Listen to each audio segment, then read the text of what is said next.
life in the world. You're the God who holds me. It's your promise to me. You will never leave me. And the maid of the sea, I will trust in you always.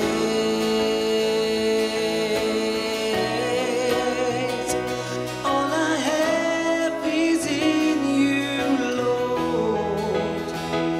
In you alone I find my home. You are the one who brings me joy. In everything I will praise. All I have is in you, Lord. In you alone I find my hope. You are the one who brings me joy. In everything I will praise. I will trust in your salvation. Lord, you are my portion. You're my walk and my redeemer. In you, Lord, I find my refuge. And the maid of the sea,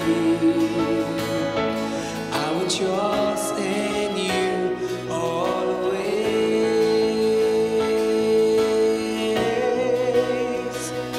All I have is in you, Lord. In you alone I find my hope. You are the one who brings me joy. In everything I will praise. All I have is in you, Lord. In you alone I find my hope. You are the one who brings me joy. In everything I will praise. My heart will praise your name. You are the one I want. Lord, I will trust in you. In everything I will praise.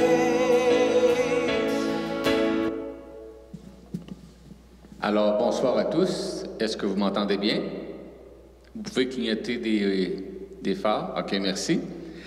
Alors, bienvenue pour cette dernière soirée sur la parole de Dieu.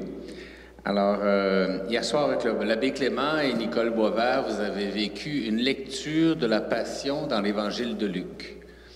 C'est important parce que, dans le fond, toute notre foi est fondée sur la rédemption faite par Jésus et tout découle de la croix du Christ. Le Christ, c'est le nouvel Adam. Hein? Adam a perdu son ministère sur la création par le péché avec l'arbre de la connaissance du bien et du mal. Et Jésus, qui est le nouvel Adam, a restauré cela par son obéissance sur l'arbre de la croix. Et tout découle de la croix maintenant. Tout bien, toute grâce, tout renouveau, toute guérison, tout bonheur, tout découle de la croix du Christ. Une des choses qui découle de la croix du Christ, c'est la vie de l'Église et en particulier la vie apostolique de l'Église, la vie d'évangélisation. Ce soir, nous allons vivre une soirée avec une lecture dans les Actes des Apôtres. On ne va pas vivre la première partie que tout le monde connaît très bien, qui est le don du Saint-Esprit de la Pentecôte. Tout le monde connaît bien. On va aller plus loin dans ces textes que souvent, on ne lit pas souvent. Et c'est des textes qui nous racontent l'histoire, comment s'est développée l'Église au début. C'est intéressant parce que l'Esprit Saint, aujourd'hui, veut nous parler à travers des textes inspirés, mais qui sont le récit de l'histoire des premiers chrétiens. Et je vous invite vraiment, on rentre en mode réception ce soir. Je vais exposer le Saint-Sacrement. Je vais mettre un beau chant pour nous aider juste à atterrir, à plonger en dedans de nous pour entrer en mode passif, en mode écoute. En fait, c'est pas passif, hein, c'est une écoute active. Et ensuite, on va débuter la lecture de la parole. Je vous souhaite une belle soirée.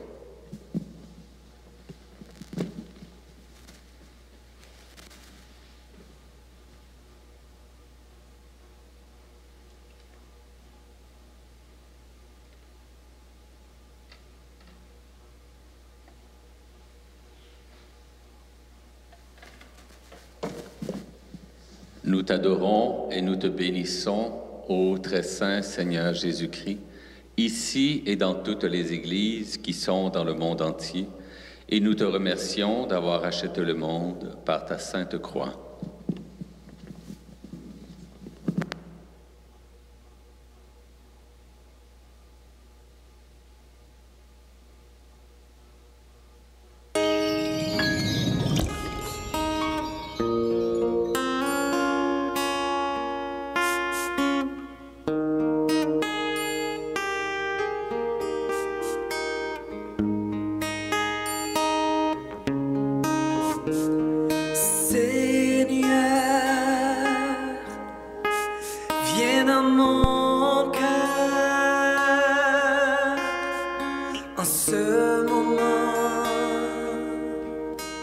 J'ai besoin de toi,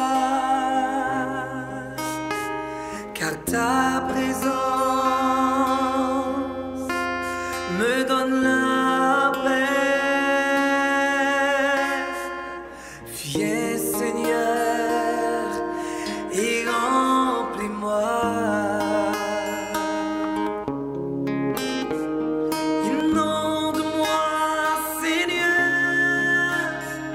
Inonde-moi, Seigneur, de ta présence.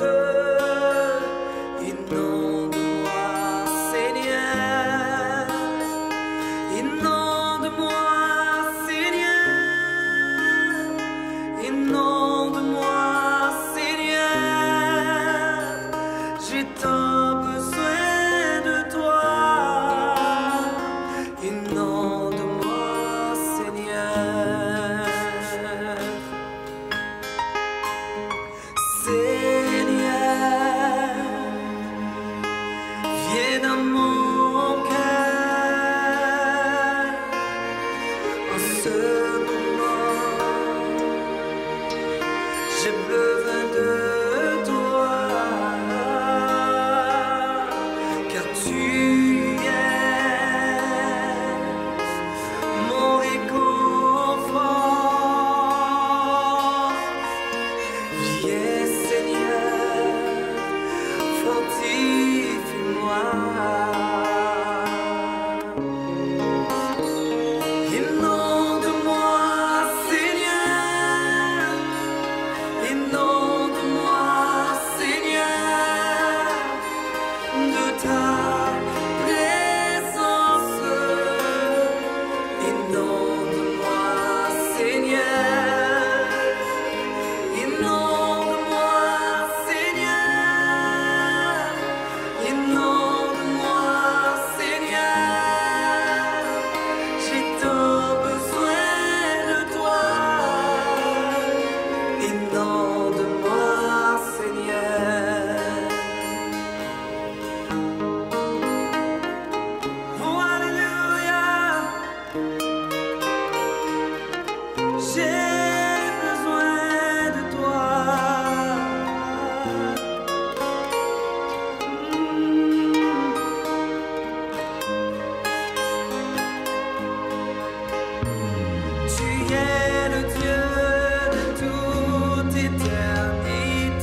La parole de Dieu du livre des Actes des Apôtres.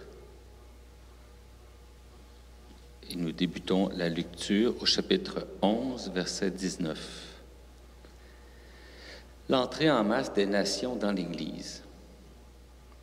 Ceux donc qui avaient dispersé l'affliction survenue à l'occasion du martyre d'Étienne passèrent jusqu'en Phénicie et à Chypre et à Antioche, n'annonçant la parole à personne si ce n'est aux seuls Juifs. Mais il y en eut quelques-uns, des Cypriotes et des Cyrénéens, qui, venus à Antioche, s'adressèrent aussi aux Grecs et leur annoncèrent la bonne nouvelle du Seigneur Jésus. Et la main du Seigneur était avec eux, et grand fut le nombre de ceux qui crurent et se tournèrent vers le Seigneur. La nouvelle en vint aux oreilles de l'Église établie à Jérusalem, et on envoya Barnabé à Antioche. Quand il fut arrivé et qu'il eut vu la grâce de Dieu, il se réjouit et il les exhorta tous à rester d'un cœur ferme, attachés au Seigneur. Car c'était un homme de bien et rempli d'Esprit Saint et de foi. Et une foule considérable fut ajoutée pour le Seigneur. Barnabé se rendit à Tarse pour rechercher Saül. Et l'ayant trouvé, il l'amena à Antioche. Or donc, il fut reçu dans l'Église une année tout entière, et ils instruisirent une foule considérable.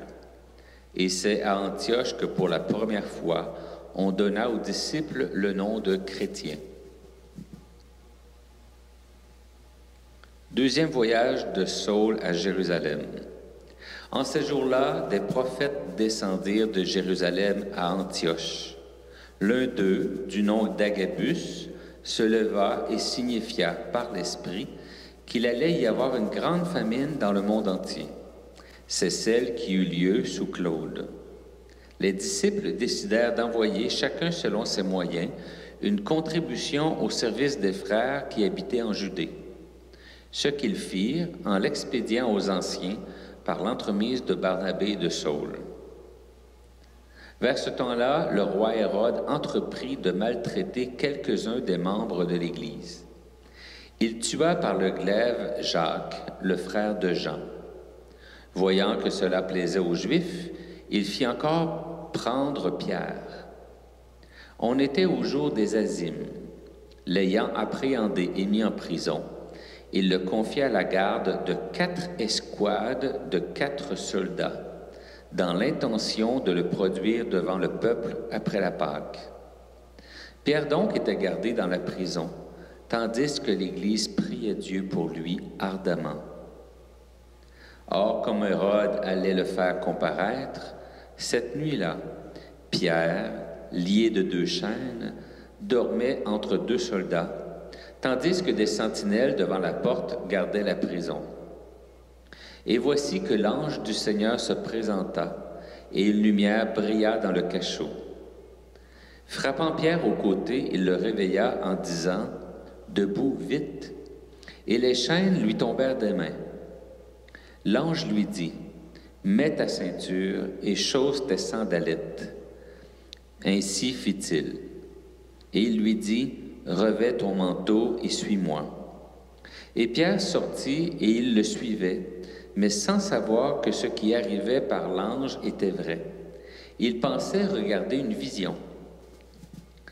Ils franchirent un premier poste de garde, puis un second, et ils vinrent à la porte de fer qui donne sur la ville. D'elle-même, celle-ci s'ouvrit devant eux. Ils sortirent et s'avancèrent dans une rue, et aussitôt l'ange le quitta. Et Pierre, revenu à lui, dit « Maintenant, je sais vraiment que le Seigneur a envoyé son ange et qu'il m'a arraché à la main d'Hérode et à tout ce qu'attendait le peuple juif. » S'étant reconnu, il vint à la maison de Marie, la mère de Jean, surnommée Marc, où un bon nombre de personnes se trouvaient réunies et priaient. Il frappa à l'entrée du portail, et une servante du nom de Rhodée vint aux écoutes. Elle reconnut la voix de Pierre, et dans sa joie, elle n'ouvrit pas le portail, mais elle courut à l'intérieur annoncer que Pierre se tenait devant le portail. Ils lui dirent « Tu es folle », mais elle soutenait avec insistance qu'il en était ainsi, et eux de dire « C'est son ange ». Cependant, Pierre frappait toujours.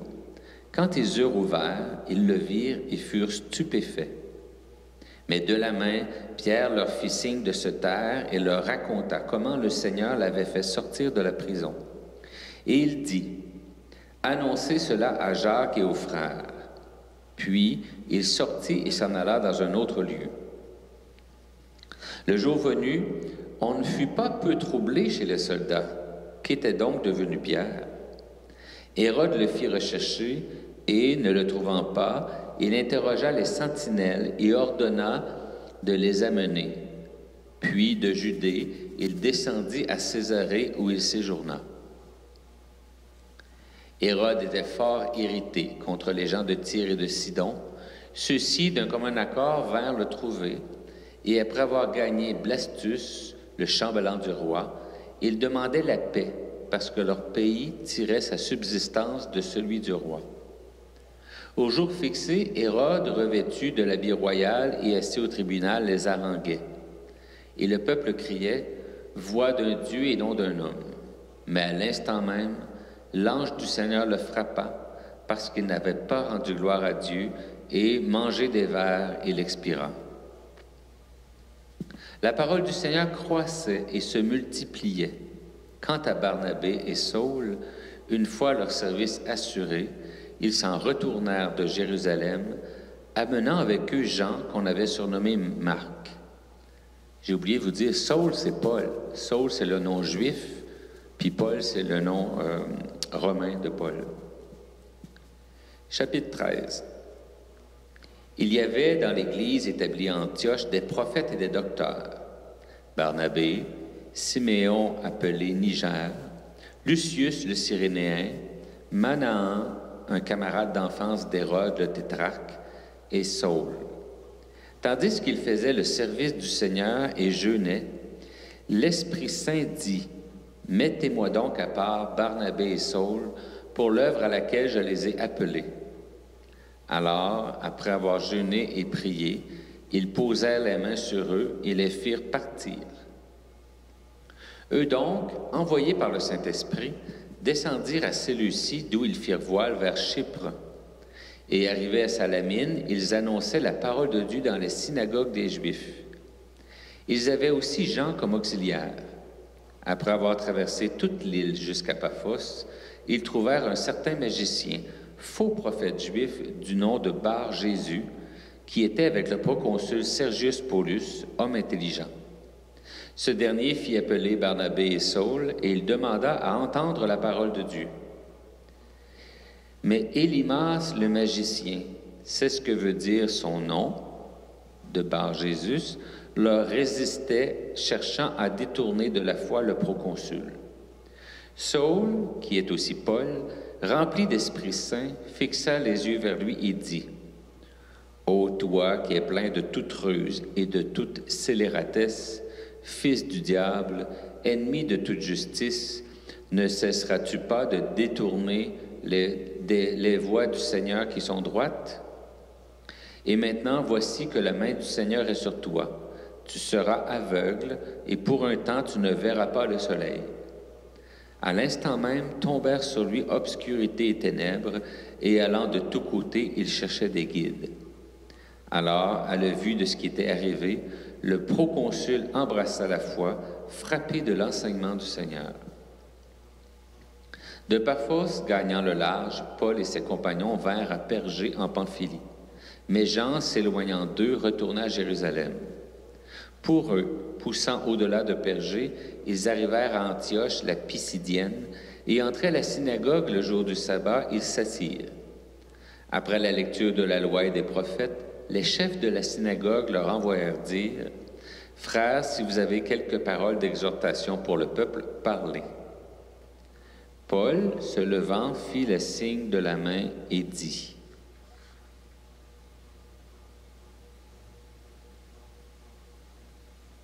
Sachez-le donc, frères, par lui la rémission des péchés vous est annoncée, de tout ce dont vous n'avez pu être justifiés par la loi de Moïse. En lui, quiconque croit est justifié. Prenez donc garde que ne survienne ce qui est dit dans les prophètes. Voyez et étonnez-vous et disparaissez, car moi je fais en vos jours une œuvre que vous ne croiriez pas si on vous la racontait. Comme ils sortaient, on les pria de parler le sabbat suivant sur le même sujet. Et quand l'assemblée se fut séparée, beaucoup de Juifs et de prosélytes adorateurs suivirent Paul et Barnabé, et ceux-ci, dans leur entretien avec eux, les engageaient à rester attachés à la grâce de Dieu. Le sabbat suivant, presque toute la ville se rassembla pour entendre la parole de Dieu. À la vue de ces foules, les Juifs furent remplis de jalousie, et ils répliquèrent par des blasphèmes à ce que disait Paul. Mais pleins d'assurance, Paul et Barnabé dirent « C'était à vous d'abord que devait être annoncée la parole de Dieu. Puisque vous la repoussez et que vous-même ne vous jugez pas digne de l'éternelle vie, eh bien, nous nous tournons vers les nations, car ainsi nous l'a commandé le Seigneur. Je t'ai établi lumière des nations pour que tu deviennes le salut jusqu'à l'extrémité de la terre. » En entendant, ceux des nations, joyeux, glorifiaient la parole du Seigneur, et tous ceux-là crurent qui étaient désignés pour la vie éternelle. La parole du Seigneur se répandait à travers toute la contrée, mais les Juifs montèrent la tête aux dames distinguées qui adoraient Dieu, ainsi qu'aux notables de la ville. Ils soulevèrent une persécution contre Paul et Barnabé et les chassèrent de leur territoire. Ceux-ci secouèrent contre eux la poussière de leurs pieds et vinrent à Iconium. Quant aux disciples, ils étaient remplis de joie et d'Esprit Saint.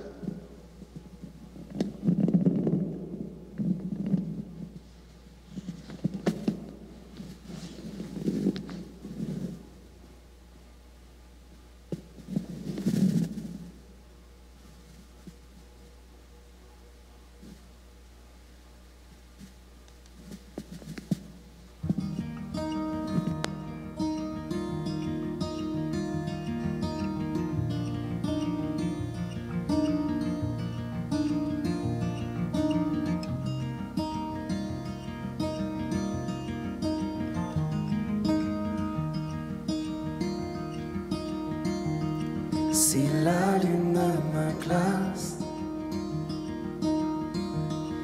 et le soleil menace, Créateur des étoiles, mon secours est en toi. Si mes larmes ruissellent et que mon pas chancelle, Créateur de la terre, mon secours est en toi.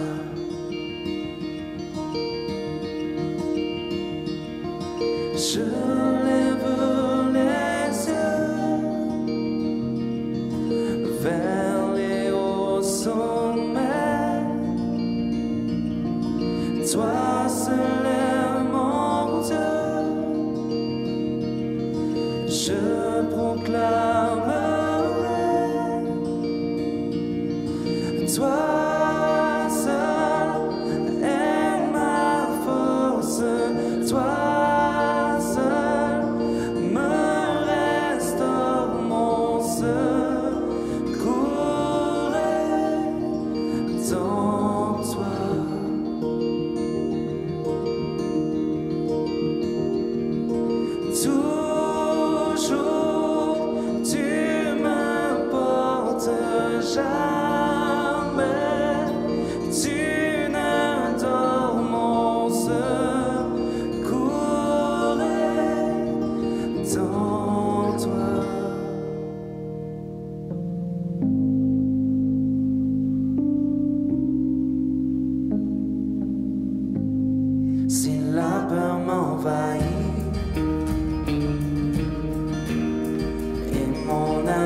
cher ami,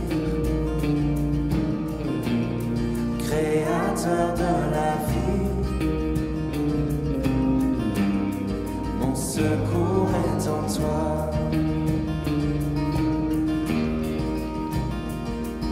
Je lève les yeux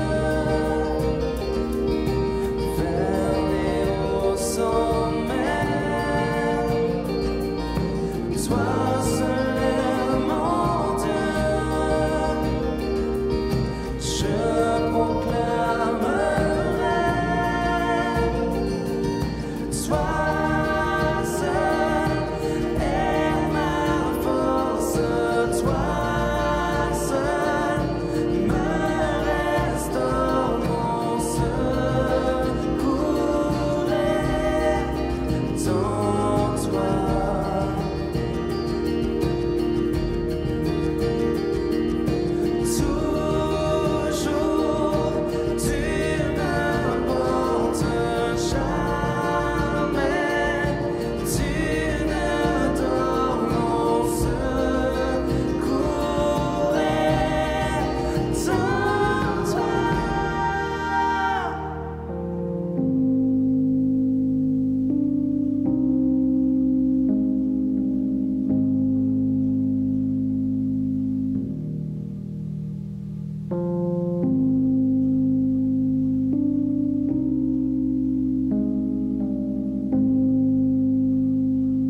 Ta victoire, mon espoir, ton chemin, mon destin, ton salut, mon refuge, tout est en toi. Ta victoire, mon espoir, ton chemin, mon destin, ton salut, mon refuge, tout est en toi.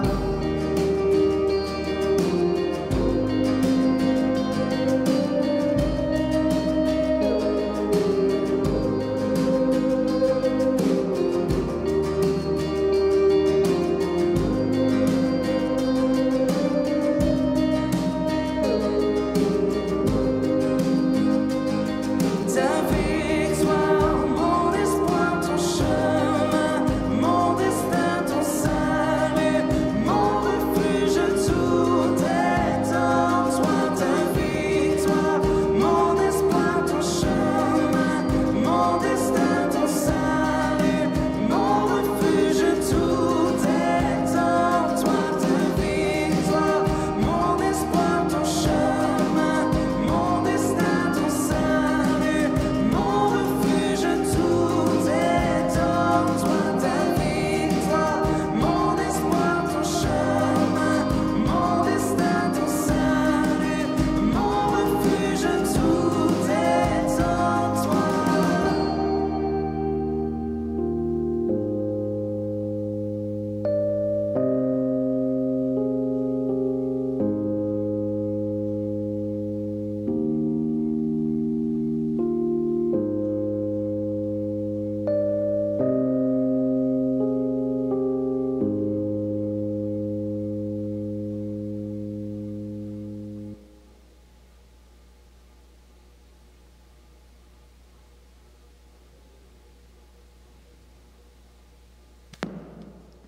Chapitre 16, verset 6.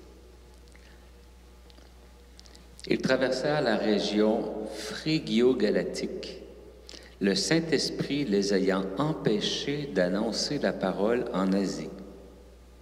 Arrivés aux confins de la Mysie, ils tentaient d'entrer en Bithynie, mais l'Esprit de Jésus ne le leur permit pas.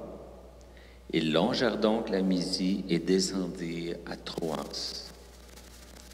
Pendant une nuit, Paul vit une vision. Un Macédonien était là, debout, qui lui adressait cette prière. « Passe en Macédoine et viens à notre secours. » Dès qu'il eut cette vision, aussitôt nous cherchâmes à partir pour la Macédoine, convaincus que Dieu nous appelait à les évangéliser. De Troas, gagnant le large, nous cinglâmes droit sur Samothrace et le lendemain sur Néapolis.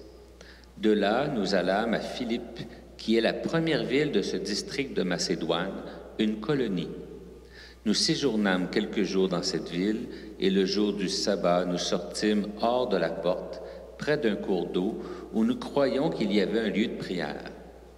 Nous nous assîmes et parlâmes aux femmes qui s'étaient réunies. Et une femme de nom de Lydie, négociante en pourpre de la ville de Thyatire, et qui adorait Dieu, écoutait. Le Seigneur lui ouvrit le cœur pour qu'elle s'attachât à ce que disait Paul. Lorsqu'elle eut été baptisée, ainsi que les siens, elle nous fit cette prière. « Si vous me jugez fidèle au Seigneur, entrez dans ma maison et demeurez-y. » Et elle nous y contraignit. Or donc, un jour que nous allions au lieu de prière, une servante qui avait un esprit python vint au-devant de nous. Elle procurait un bon gain à ses maîtres en pratiquant la divination. Et tout en nous suivant, Paul et nous, elle criait. « Ces hommes-là sont des esclaves du Dieu Très-Haut et ils vous annoncent une voie de salut. » Elle fit cela pendant plusieurs jours.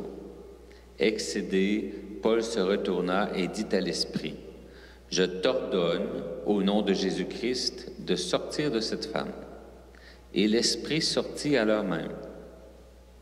Mais ces seigneurs, voyant disparaître leur espoir de gain, se saisirent de Paul et de Silas, les traînèrent sur la place publique devant les magistrats et les amenant aux prêteurs, ils dirent, « Ces gens-là perturbent notre ville. Ce sont des Juifs qui annoncent des coutumes qu'il ne nous est pas permis ni d'accueillir ni de pratiquer à nous qui sommes Romains. » La foule se souleva contre eux, et les prêteurs, après avoir fait arracher leurs vêtements, ordonnèrent de les battre de verges.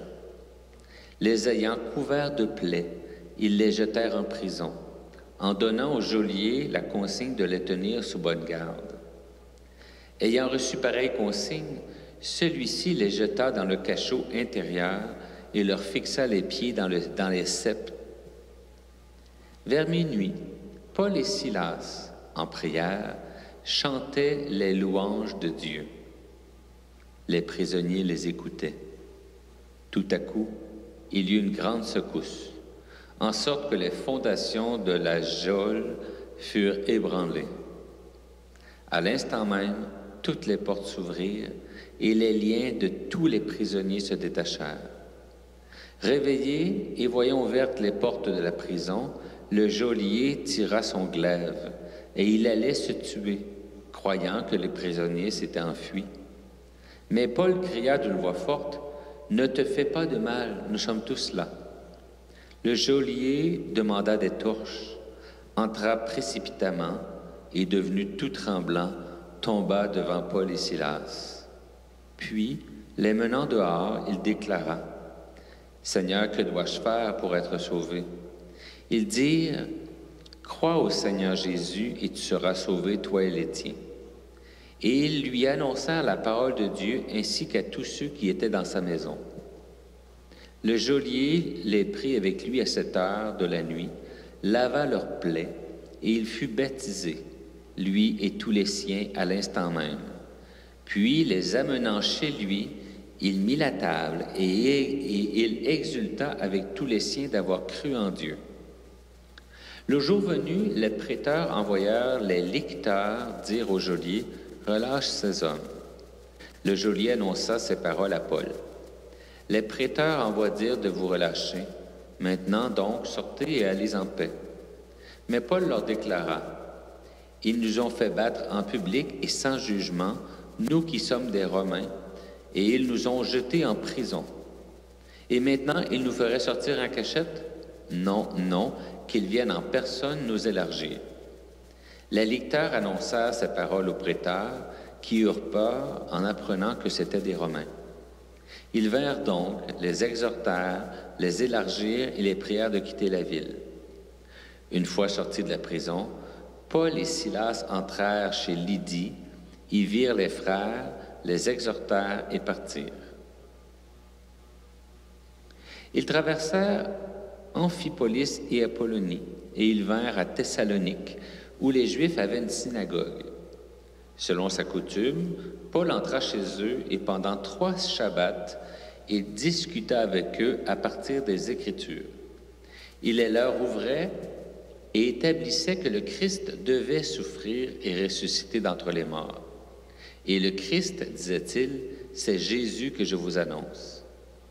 Quelques-uns d'entre eux furent persuadés et s'ajoutèrent au lot de Paul et de Silas, ainsi qu'une multitude nombreuse de Grecs qui adoraient Dieu et maintes dames de qualité. Les Juifs en furent jaloux, et, prenant avec eux quelques vauriens des rues, ils provoquèrent des attroupements et semèrent le tumulte dans la ville. Ils se présentèrent à la maison de Jason, cherchant Paul et Silas pour les faire comparaître devant l'assemblée du peuple. Ne les trouvant pas, ils traînèrent Jason et quelques frères devant les politarques, en clamant « Ces gens qui ont bouleversé le monde, les voilà maintenant ici, et Jason les accueille. » Tous ces gens-là contreviennent aux édits de César en disant qu'il y a un autre roi, Jésus. Ces propos troublèrent la foule et les politarques, et ce n'est qu'après avoir exigé une caution de la part de Jason et des autres qu'ils les relâchèrent. Les frères aussitôt envoyèrent de nuit Paul et Silas à Bérée. Arrivés là, ils se rendirent à la synagogue des Juifs. Ceux-ci avaient l'âme plus noble que ceux de Thessalonique. Ils reçurent la parole avec une extrême ardeur, interrogeant chaque jour les Écritures pour voir s'il en était bien ainsi. Beaucoup d'entre eux, donc, embrassèrent la foi, ainsi que des dames grecques distinguées et bon nombre d'hommes. Mais quand les Juifs de Thessalonique surent qu'à Bérée aussi la parole de Dieu avait été annoncée par Paul, ils vinrent là encore agiter et troubler les foules. Alors, aussitôt les frères firent partir Paul pour aller jusqu'à la mer. Quant à Silas et Timothée, ils restèrent là. Ceux qui escortaient Paul l'amenèrent jusqu'à Athènes et après avoir reçu l'ordre pour Silas et Timothée de venir vers lui au plus vite, ils s'en allèrent.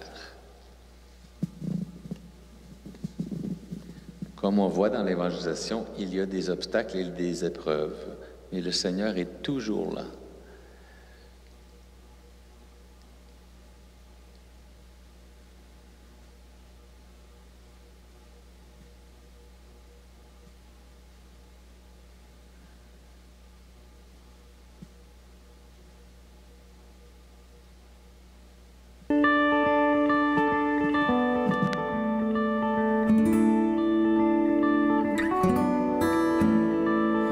Quand le vol de la tempête vient assombrir ton ciel bleu, au lieu de baisser la tête, compte les bienfaits de Dieu.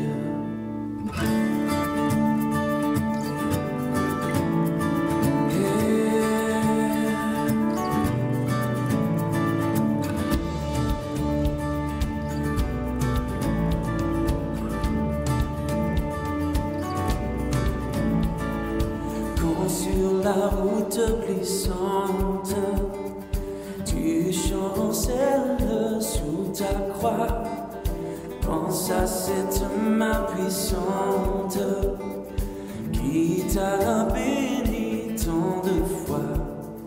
Compte les bienfaits de Dieu, mets-les tous devant tes yeux, et tu verras en adorant combien le monde en est grand.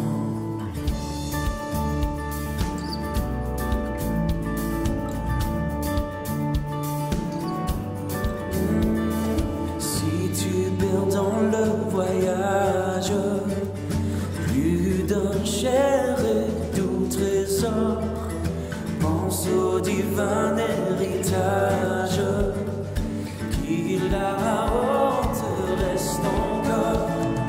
Compte les bienfaits de Dieu, mets-les tous devant tes yeux, et tu verras en adorant combien le monde en est grand. Compte les bienfaits de Dieu, mets-les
Paul vint à Corinthe. Il trouva un Juif du nom d'Aquilas, originaire du Pont, récemment venu d'Italie, ainsi que sa femme Priscille, parce que Claude avait prescrit à tous les Juifs de quitter Rome. Il alla les trouver, et comme il était du même métier, il demeurait chez eux et ils travaillaient. Ils étaient de leur métier fabricants de tentes. Paul discutait à la synagogue chaque sabbat et s'efforçait de persuader Juifs et Grecs. Quand Silas et Timothée furent descendus de Macédoine, Paul s'adonna tout entier à la parole, attestant aux Juifs que Jésus est le Christ. Mais devant leur opposition et leur blasphème, il secoua ses vêtements et leur dit « Que votre sang soit sur votre tête. Pour moi, je suis pur.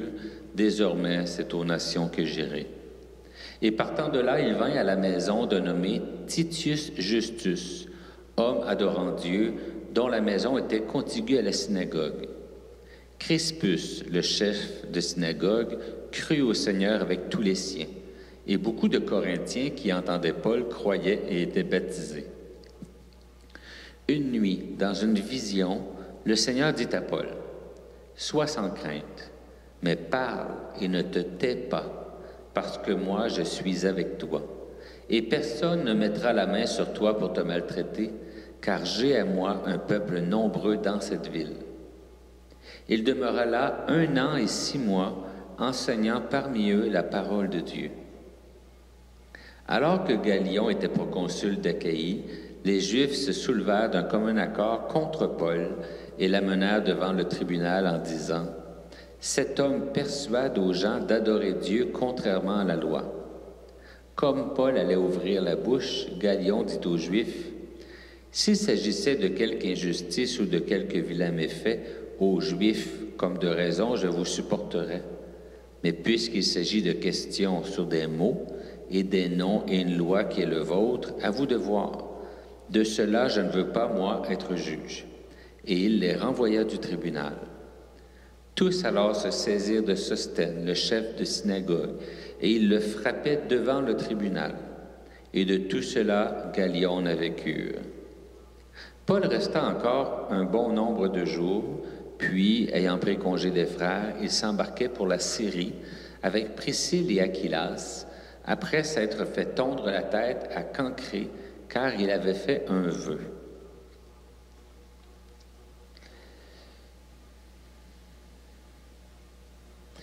Un Juif du nom d'Apollos, originaire d'Alexandrie, était arrivé à Éphèse.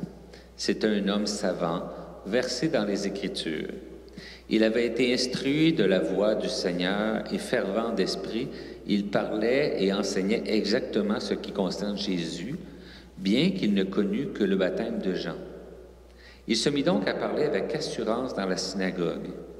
L'ayant entendu, Priscille et Aquilas le prirent avec eux et lui exposèrent plus exactement la voix de Dieu. Comme il voulait passer en Achaïe, les frères l'y encouragèrent et ils écrivirent aux disciples de l'accueillir. Arrivé là, il fut, de par la grâce, d'un grand secours à ceux qui avaient cru, car il réfutait vigoureusement les Juifs en public, démontrant par les Écritures que Jésus est le Christ. Or donc, comme Apollos était à Corinthe, Paul, traversant le haut pays, vint à Éphèse. Il trouva quelques disciples et leur dit, « Avez-vous reçu l'Esprit Saint quand vous avez embrassé la foi? » Et eux de lui dire, « Mais nous n'avons même pas entendu dire qu'il y ait un Esprit Saint. » Il dit, « Quel baptême avez-vous donc reçu? » Ils dirent, « Le baptême de Jean. » Paul dit, « Jean a baptisé de baptême de repentir, disant au peuple de croire en celui qui viendrait après lui, c'est-à-dire en Jésus. » À ces mots, ils furent baptisés au nom du Seigneur Jésus. Et quand Paul eut posé les mains sur eux, l'Esprit Saint vint sur eux, et ils parlaient en langue et prophétisaient. Ces hommes étaient en tout une 12aine. Puis il entra dans la synagogue, et pendant 3 mois, il parlait avec assurance, discutant et s'efforçant de persuader sur le royaume de Dieu. Mais comme certains se durcissaient, refusant de croire, et maudissaient la voix devant l'assemblée, Il rompit avec eux, prit les disciples à part, et chaque jour, il discutait dans l'école de Tyrannos. Cela dura 2 ans, de sorte que tous les habitants de l'Asie, juifs et grecs, entendirent la parole du Seigneur. Dieu faisait par les mains de Paul des miracles peu ordinaires, à tel point qu'on prenait, pour les appliquer sur les malades, des linges ou des mouchoirs qui avaient touché sa peau. Les maladies les quittaient et les esprits mauvais s'en allaient. Quelques exorcistes juifs ambulants entreprirent de prononcer le nom du Seigneur Jésus sur ceux qui avaient les esprits mauvais. Je vous adjure, disait-il, par le Jésus que Paul proclame. Or, un certain Sévas, grand prêtre juif, avait 7 fils qui faisaient cela.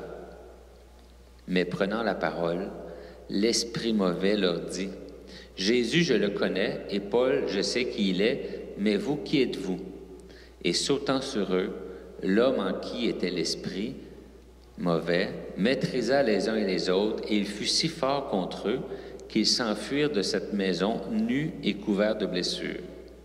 Cela fut connu de tous les Juifs et Grecs qui habitaient Éphèse. La crainte tomba sur eux tous, et le nom du Seigneur Jésus était magnifié.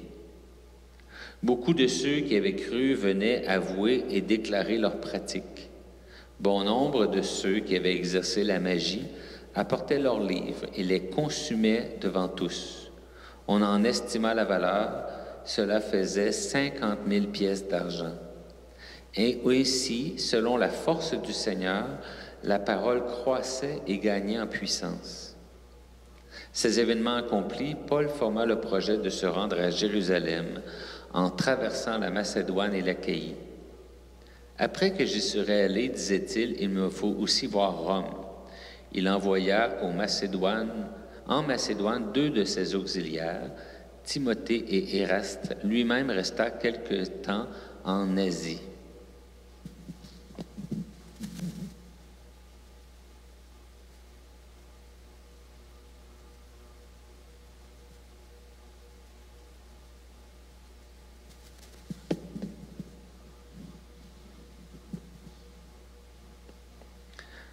Vous voyez que Paul agit dans la puissance de l'Esprit, se laisse guider par l'Esprit Saint. Parfois, l'Esprit Saint ne lui permet pas d'entrer dans une ville. L'Esprit Saint le sauve de persécution, mais des fois, il ne le sauve pas tout de suite. Il attend. Il y a toutes sortes d'événements. À travers cela, il a persévéré. Et une des choses fondamentales, c'est justement que Paul a été libéré de toute peur, puis ça lui a permis d'être au service de Dieu. Le prochain chant s'appelle « Je ne suis plus esclave de la peur ». Et c'est important dans la vie parce que c'est souvent la peur qui nous empêche de faire bien des choses et d'accomplir notre destinée de serviteur et de servante de Dieu. Je vous invite à bien écouter ce chant et à demander au Seigneur, présent au Saint-Sacrement, de vous accorder cette grâce d'être libéré de toute peur pour pouvoir accomplir votre mission.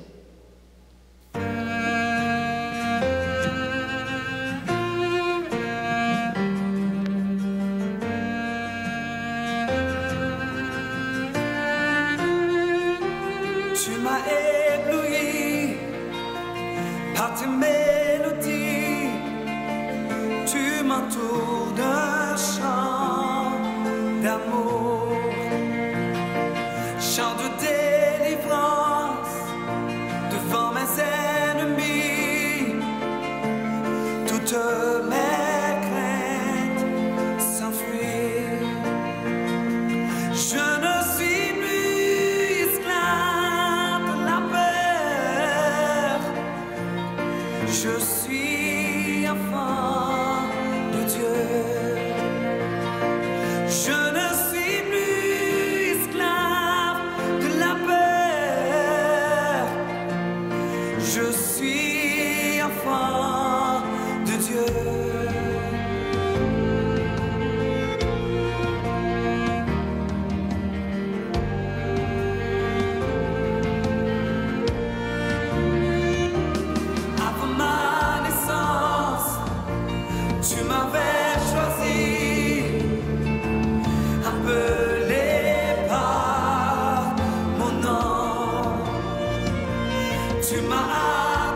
Au chapitre 23, Paul a une nouvelle apparition de Jésus.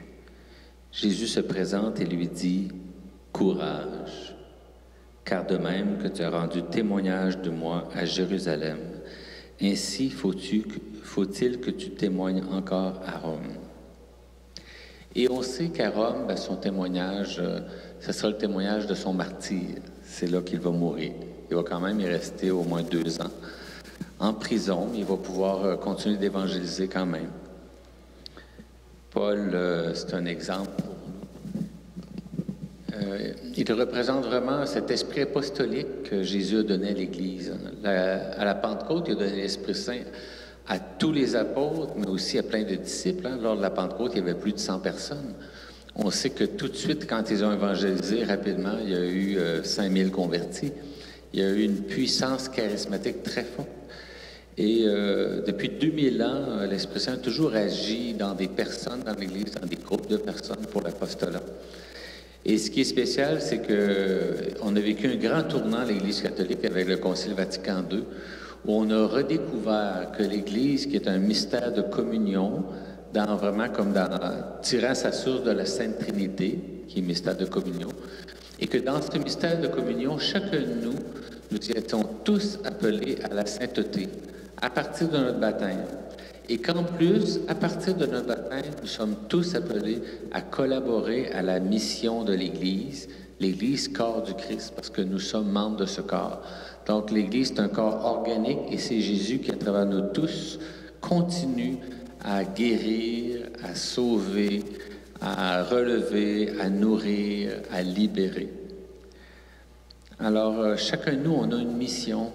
Nous avons à l'accueillir, à la découvrir, à l'accueillir, à l'épouser, puis surtout à laisser l'Esprit nous conduire pour l'accomplir selon la volonté de Dieu. C'est Dieu qui donne le quoi, c'est Dieu qui donne le pourquoi, c'est Dieu qui donne le quand, c'est Dieu qui donne le comment, c'est Dieu qui donne avec qui. Alors, je vous invite cette semaine, tous les jours, demandez à Dieu, dis Seigneur, je t'offre ma vie, montre-moi ma mission. Alors, il y en a que leur mission, c'est de faire de leurs enfants les futurs apôtres. Il y a toutes sortes de missions. Puis personne ne peut vous dire quelle est votre mission. C'est vous qui devez apprendre à la discerner en écoutant la voix de Dieu dans votre cœur, dans votre vie. Puis vous pouvez vous faire aider pour le discerner. Alors, Seigneur Jésus, nous te demandons cette semaine, à chacun d'entre nous, de nous montrer qu'est-ce que tu attends de nous, le quoi. Montre-nous aussi avec qui tu veux qu'on collabore pour vivre notre mission. Montre-nous comment on doit la vivre, Seigneur. Montre-nous quand elle doit débuter, quand elle doit se terminer.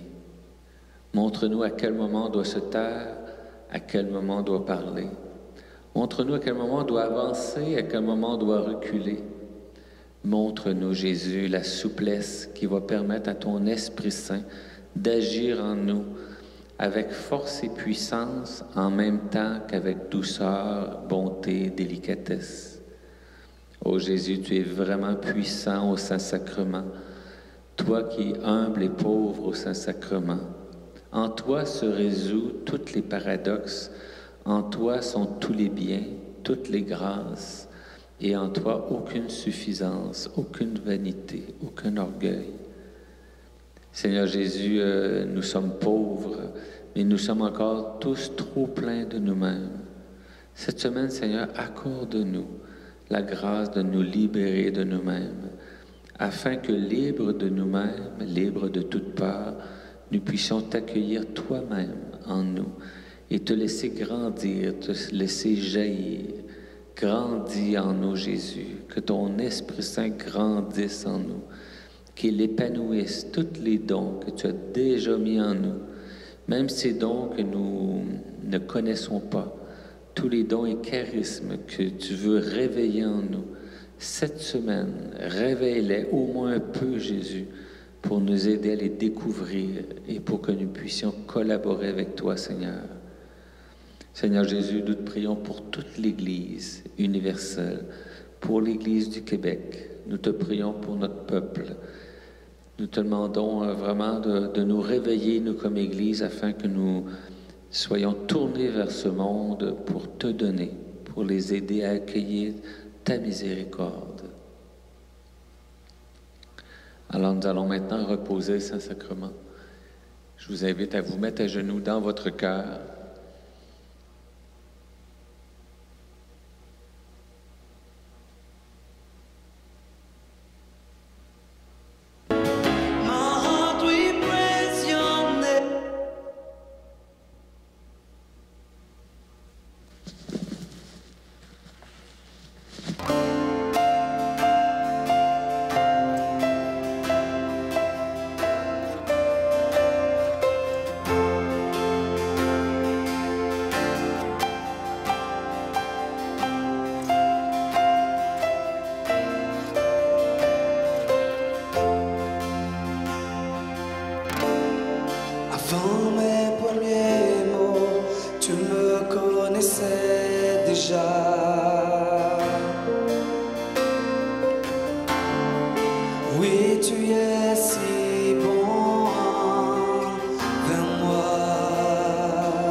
es si tendant vers moi. Alors, notre soirée est finie, mais je vais laisser quand même ce chant. Si vous avez le goût de terminer en l'écoutant, il est très beau. Je vous souhaite une bonne soirée, puis un bon repos.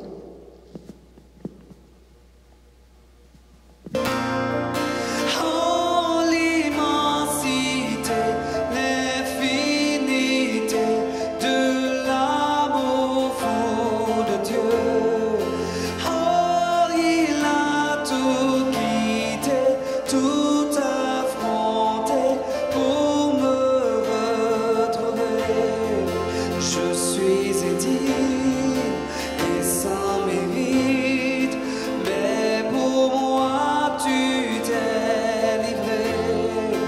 Oh, l'immensité, l'infinité de l'amour fou de Dieu. Oh, oh, oh.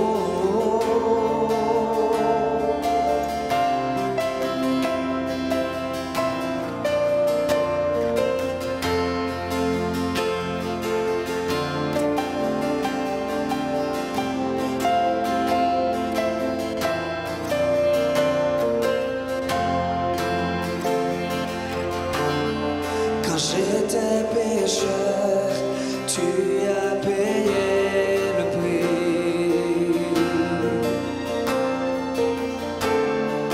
Oui, tu es si bon vers moi.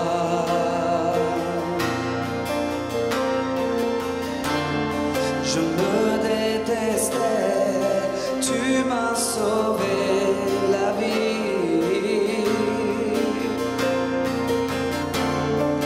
Oui, tu es si tendant vers moi. Oh, l'immensité, l'infinité de l'amour fou de Dieu. Oh, il a tout quitté, tout affronté pour me retrouver. Je suis indigne et sans mérite, mais pour moi tu t'es livré. Oh, l'immensité, l'infinité de l'amour fou de Dieu.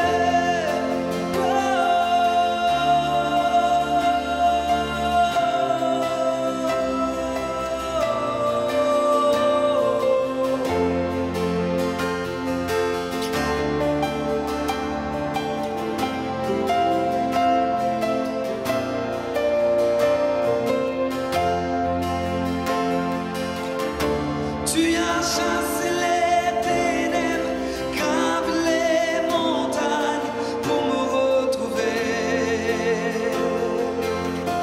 Tu as détruit tous les murs, brisé les mensonges pour me retrouver. Tu as chassé les ténèbres, gravé les montagnes pour me retrouver. Tu as